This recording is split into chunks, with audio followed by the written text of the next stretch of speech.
Assalamualaikum warahmatullahi wabarakatuh. Alhamdulillahirobbilalamin. Wassalatu wassalamu ala rasulillah. Rabbi syrah li sadri wa yassir li amri wahlul 'uqdatam min lisani yafqahu qawli. Puji syukur kita ucapkan kepada Allah Subhanahu wa taala yang telah memberikan kita kesehatan, kesempatan kepada kita semua sehingga kita masih bisa melaksanakan perkuliahan pada hari ini walaupun dengan metode online. Shalawat dan salam tak lupa pula kita kirimkan kepada Rasulullah Sallallahu Alaihi Wasallam yang insya Allah kita akan mendapatkan syafaatnya di akhir yaumil nanti. Yang terhormat Ibu Dr. Anda Arfiati MSI selaku dosen pengampu mata kuliah pendidikan inklusif dan yang kami sayangi teman-teman yang telah hadir pada hari ini. Sebelumnya perkenalkan kami dari kelompok 3. Saya Dila Nur Iman sebagai moderator dan selaku pemateri keempat. Dan ada rekan-rekan saya yang pertama Fitrah Yanti, Nur Alika, Isra, Junianti Amelia, Nur Malisaha Asis, dan yang terakhir adalah WODA-nya Aulia Hakim. Pada kesempatan kali ini kami akan mempresentasikan hasil diskusi kami yaitu dengan judul Pengelolaan Penyelenggaraan Pendidikan Inklusif. Saya Fitrah Yanti dengan NIM A1I1230072. Nah, di sini saya akan menjelaskan materi terkait manajemen kesiswaan. Nah, sebelum itu saya akan menjelaskan terlebih dahulu terkait makalah pengelolaan penyelenggaraan pendidikan inklusif pada makalah ini. Nah, makalah ini membahas tentang pengelolaan penyelenggaraan pendidikan inklusif yang merupakan pendekatan yang berfokus pada penyediaan kesempatan yang setara bagi setiap peserta didik tanpa memandang latar belakang, kondisi fisik maupun kebutuhan khusus yang dimiliki. Di Indonesia, pendidikan inklusif telah mulai dikembangkan sebagai upaya untuk memberikan akses pendidikan bagi semua anak, termasuk anak-anak berkebutuhan khusus, agar mereka dapat belajar dalam lingkungan yang sama dengan anak-anak lainnya. Nah, manajemen kesiswaan poin 1, pengertian manajemen peserta didik. Nah, peserta didik dapat diartikan sebagai individu atau kelompok yang mendapatkan jaminan layanan pendidikan dalam mengembangkan potensi diri, bakat, minat sehingga dapat tumbuh dan berkembang dengan baik serta dapat merasakan ketenangan dalam proses pendidikan yang diberikan oleh pendidik. Asmendri tahun 2012. Kemudian merujuk pada pengertian di atas, manajemen peserta didik dapat diartikan sebagai suatu proses pengelolaan yang sedari awal sudah direncanakan untuk menopang dan menunjang pembinaan peserta didik secara penuh bagi seluruh peserta didik, baik dilakukan dengan pembinaan individual maupun klasikal yang nantinya diharapkan peserta didik tersebut mampu mengikuti proses pendidikan dan pembelajaran secara efektif dan efisien. Muhasim tahun 2018. Nah, di sisi lain manajemen peserta didik bisa diartikan juga sebagai rangkaian aktivitas atau kegiatan yang bertujuan untuk mengelola peserta didik dari awal peserta didik masuk dan mengenal lingkungan sekolah hingga peserta didik lulus dari institusi tersebut. Manajemen peserta didik merupakan proses untuk mengelola, mengatur, dan mengawasi sehingga bentuk kegiatan yang ada kaitannya dengan peserta didik dan sumber daya yang terkait demi tercapainya keberhasilan dalam proses pendidikan. Umi et al. Tahun 2020. Nah, dari pengertian-pengertian yang telah disampaikan tadi, dapat disimpulkan bahwa manajemen peserta didik adalah proses pengelolaan yang sedari awal sudah direncanakan untuk menopang dan menunjang pembinaan peserta didik secara penuh bagi seluruh peserta didik, baik dilakukan dengan pembinaan individual maupun klasikal yang nantinya diharapkan peserta didik tersebut mampu mengikuti proses pendidikan dan pembelajaran secara efektif dan efisien. Perkenalkan, nama saya Nur Alika dengan NIM A1I1230057. Di sini saya akan membawakan materi penerimaan peserta didik baru. Sebuah keniscayaan ketika seorang anak dapat mengakses pendidikan sesuai dengan harapan dan keinginan mereka tanpa ada pembatasan ataupun penghambatnya. Karena sejatinya semua anak memiliki hak yang sama dalam menentukan pendidikan, tidak terkecuali bagi mereka yang terlahir sebagai anak berkebutuhan khusus atau ABK. Namun pada kenyataannya saat ini masih banyak lembaga pendidikan yang memisahkan antara anak biasa dengan anak berkebutuhan khusus, sehingga para ABK merasa terasingkan dari lingkungannya. Dalam sebuah lembaga pendidikan, keberagaman anak harus betul-betul dipahami sebagai sebuah kekuatan yang akan membangun terhadap kemampuan dan kreativitas anak. Dalam hal ini, seorang guru sangat berperan penting dalam mengatasi perbedaan tersebut. Menyikapi kenyataan yang demikian, sebagai lembaga pendidikan yang ramah anak perlu memperhatikan beberapa komponen yang mendukung dalam menciptakan madrasah yang inklusif. Salah satu tindakan pertamanya adalah pada saat penerimaan peserta didik baru atau PPDB. Pada setiap tahunnya, pelaksanaan PPDB hendaknya selalu mempertimbangkan sumber daya yang dimiliki sekolah, diantaranya sumber daya pendidik dan tenaga kependidikan, sumber daya sarana dan prasarana, dan sumber daya biaya. Perkenalkan, nama saya Isra dengan NIM A1I1230087. Di sini saya akan melanjutkan pemateri yang telah dibahas sebelumnya, yaitu kurikulum dan strategi pembelajaran inklusif. Kurikulum nasional merupakan standar nasional yang dikembangkan oleh Departemen Pendidikan Nasional. Sedangkan kurikulum muatan lokal merupakan kurikulum yang disesuaikan dengan keadaan dan kebutuhan lingkungan yang disusun oleh Dinas Pendidikan Provinsi dan Kabupaten atau Kota. Kurikulum yang digunakan di kelas inklusif adalah kurikulum anak normal reguler yang disesuaikan dengan kemampuan awal dan karakteristik siswa. Modifikasi dapat dilakukan dengan cara: 1. Modifikasi alokasi waktu, 2. Modifikasi isi atau materi, 3. Modifikasi proses belajar mengajar, 4. Modifikasi sarana prasarana, 5. Modifikasi lingkungan belajar, dan 6. Modifikasi pengelolaan kelas. Manajemen kurikulum sekolah inklusif antara lain meliputi: 1. Modifikasi kurikulum nasional sesuai dengan kemampuan awal dan karakteristik siswa, 2. Menjabarkan kalender pendidikan, 3. Menyusun jadwal pembelajaran dan pembagian tugas mengajar, 4. Mengatur pelaksanaan menyusun program pembelajaran per semester dan persiapan pembelajaran, 5.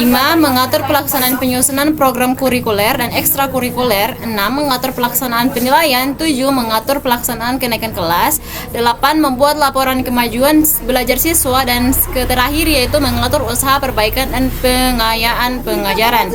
Baik, di sini saya akan menjelaskan atau memaparkan materi yang berjudul Manajemen Tenaga Pendidik. Nah, di bagian peran dan tugas tenaga pendidik. Nah, di sini saya akan membahas bagian tugas tenaga pendidik dan selanjutnya akan dibahas oleh rekan saya. Baik, peran guru sangat penting, terutama bagi bangsa yang sedang berkembang di tengah perkembangan teknologi dan perubahan nilai yang dinamis. Guru memiliki tanggung jawab baik yang terkait dengan dinas maupun di luar dinas dalam bentuk pengabdian.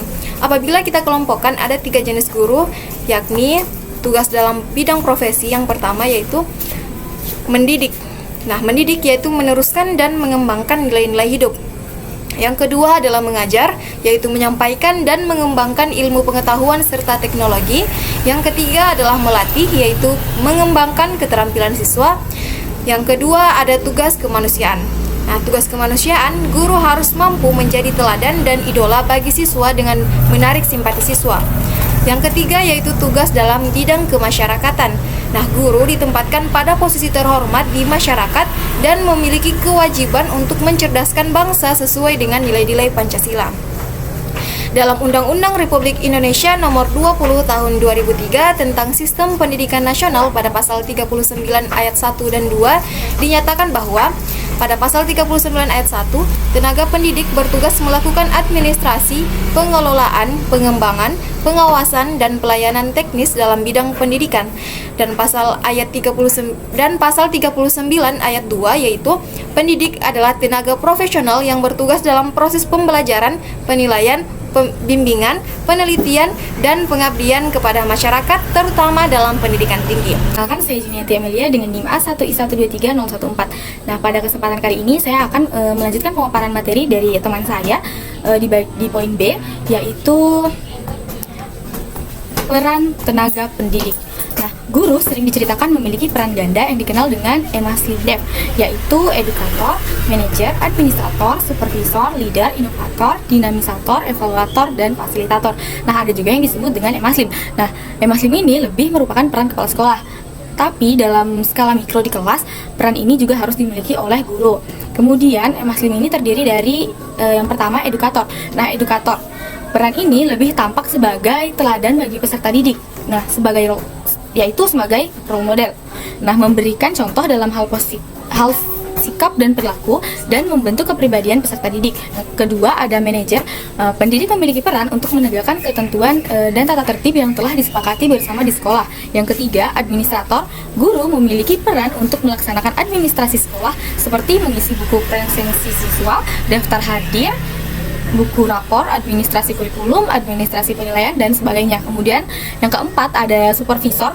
Nah, supervisor ini terkait dengan memberikan bimbingan dan pengawasan kepada peserta didik. Kemudian yang kelima itu ada leader. Nah, di sini guru lebih memberikan kebebasan secara bertanggung jawab kepada peserta didik. Yang keenam, inovator.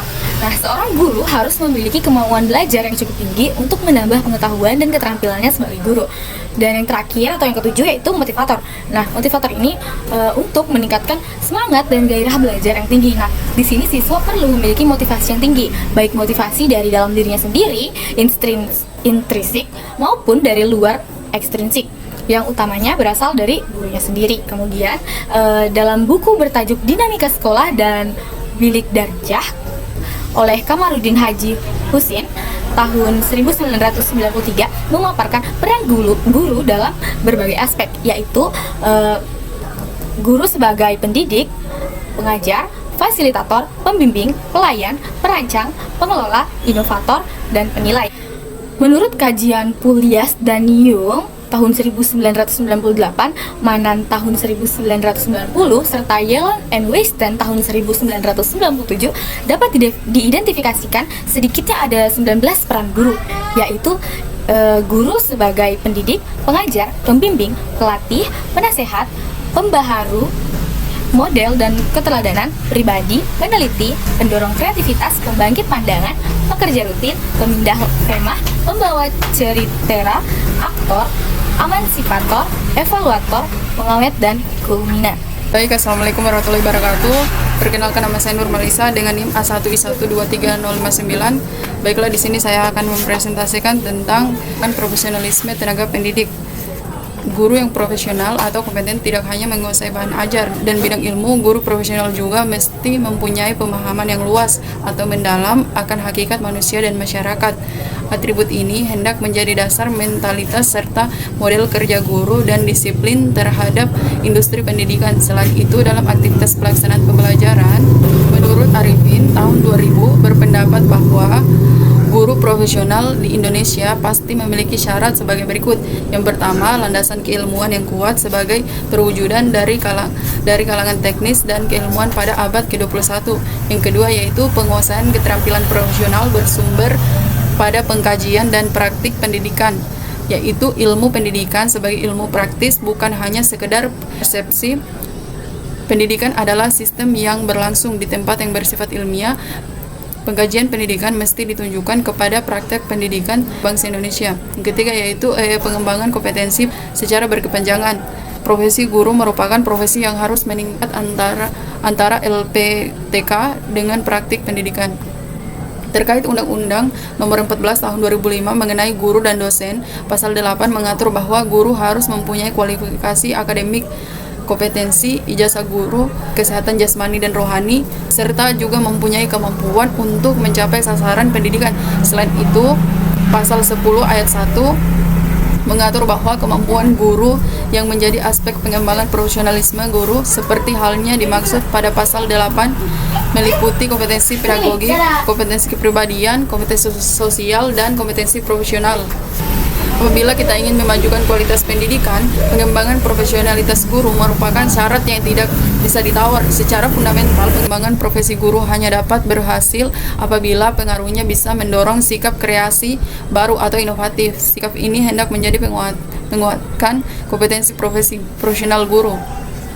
Menurut Profesor Idochi, bukan 7 pembelajaran untuk memotivasi guru menjadi inovatif serta mau berinovasi. Ketujuh pembelajaran tersebut adalah yang pertama, belajar imajinatif. Yang kedua yaitu belajar sebagai kupu-kupu. Yang ketiga yaitu pelajari keelokan dunia serta keelokan menjadi seorang guru. Yang keempat yaitu mulailah dengan pembelajaran simpel serta konkret. Yang kelima yaitu mempelajari sirkulasi kehidupan. Yang keenam, belajar berkoordinasi dengan para profesional. 7 yaitu belajar keluar dengan kesatuan pikiran. Kita ketahui bahwa pemerintah telah bekerja keras untuk mengembangkan profesionalisme guru. Kerjaan ini dilaksanakan dengan mengembangkan kualifikasi serta persyaratan guru dari sekolah ke perguruan tinggi bersama dengan sertifikasi. Indonesia juga sudah mengambil langkah lain untuk memajukan profesionalitas guru seperti dengan menjalankan PKG atau pusat kegiatan guru, terus musyawarah guru mata pelajaran atau MGPM dan kelompok kerja guru atau KKG, sehingga guru dapat berbagi keahlian dalam menyelesaikan persoalan dalam kegiatan mengajar. Profesionalisasi guru mesti ditilik menjadi sistem yang berkelanjutan. Di dalam sistem ini, pendidikan prakerja termuat peningkatan pendidikan, organisasi profesi, serta bimbingan area kerja, apresiasi masyarakat atas profesi guru, kemudian penerapan tata cara profesi, sertifikat, pengembangan kualitas calon guru, dan kesejahteraan bersama-sama meyakinkan pengembangan profesionalitas. Oleh karena itu, peningkatan profesionalisme guru menjadi kewajiban bersama antara LPTK sebagai penghasil guru dan lembaga pembina guru atau Kementerian Pendidikan atau yayasan swasta, PGRI, serta masyarakat. Kemudian di antara berbagai usaha yang telah dilakukan oleh pemerintah di atas, aspek terpenting dalam meningkatkan kualifikasi guru adalah menjadikan jam kerja setara dengan upah guru. Oke, baik, terima kasih atas kesempatan yang diberikan kepada saya untuk melanjutkan pemaparan materi dari pemateri sebelumnya. Perkenalkan, nama saya Wadia Nyaulia Hakim dengan NIM A1I1230099. Nah, jadi di sini kita akan membahas mengenai implementasi pendidikan inklusif. Peraturan Menteri Pendidikan Nasional Nomor 70 Tahun 2009 tentang Pedoman Implementasi Pendidikan Inklusi menyatakan terdapat setidaknya 8 komponen yang wajib mendapat perhatian dari berbagai pihak termasuk stakeholder sekolah inklusif.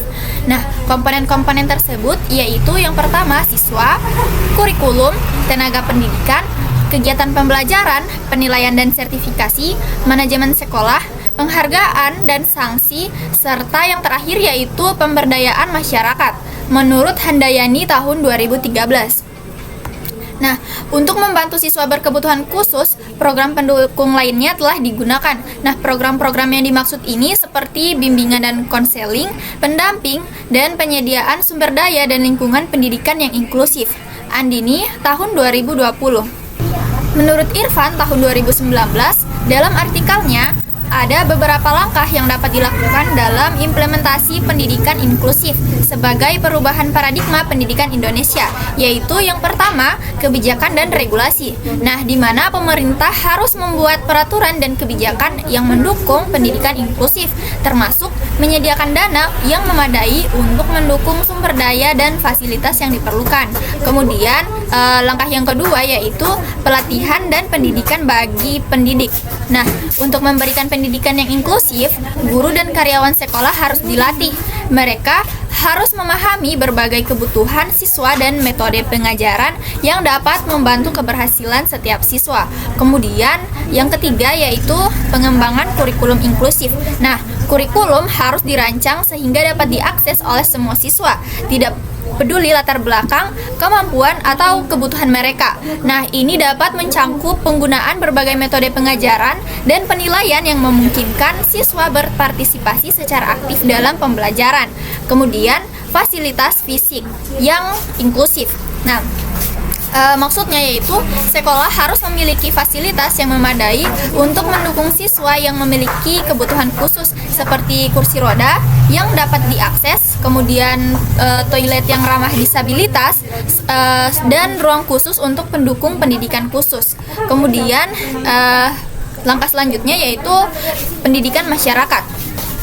Penting untuk mengurangi stigma terhadap penyandang disabilitas dan meningkatkan kesadaran masyarakat tentang pentingnya pendidikan inklusif. Ini dapat dicapai melalui program pendidikan, seminar, dan kampanye publik. Kemudian, kolaborasi antar lembaga. Nah, untuk mendukung pendidikan inklusif, lembaga pendidikan, pemerintahan, organisasi non-pemerintah, dan masyarakat sipil itu harus bekerja sama. Mereka dapat saling mendukung dan bertukar sumber daya dan pengalaman dengan bekerja sama. Selanjutnya yaitu evaluasi dan pemantauan, di mana untuk mengevaluasi seberapa efektif pendidikan inklusif dan menemukan area yang perlu diperbaiki, sistem evaluasi dan pemantauan harus diterapkan secara teratur. Nah, implementasi pendidikan inklusif ini membutuhkan komitmen yang kuat dari semua pihak terkait untuk memastikan bahwa setiap siswa dapat pendidikan yang sesuai dengan potensi mereka tanpa diskriminasi atau pembatasan. Dengan demikian, perubahan paradigma ini dapat membawa manfaat besar bagi perkembangan pendidikan di Indonesia. Nah, jadi intinya pendidikan inklusif sangat penting untuk menciptakan kesetaraan, partisipasi, dan penghargaan terhadap keragaman di ruang kelas, meskipun implementasinya masih dihadapkan pada berbagai tantangan dan hambatan. Upaya pemerintah dan juga stakeholder terkait telah melaksanakan kebijakan, program, dan model praktik terbaik dalam pendidikan inklusif. Dengan demikian, penting bagi pemerintah, lembaga pendidikan, guru, dan masyarakat secara keseluruhan untuk terus bekerja sama dan berkomitmen untuk mendorong implementasi pendidikan inklusif yang baik. Demikianlah pemaparan materi dari kelompok kami. Lebih dan kurangnya mohon dimaafkan. Saya akhiri dengan ucapan alhamdulillah. Wassalamualaikum warahmatullahi wabarakatuh.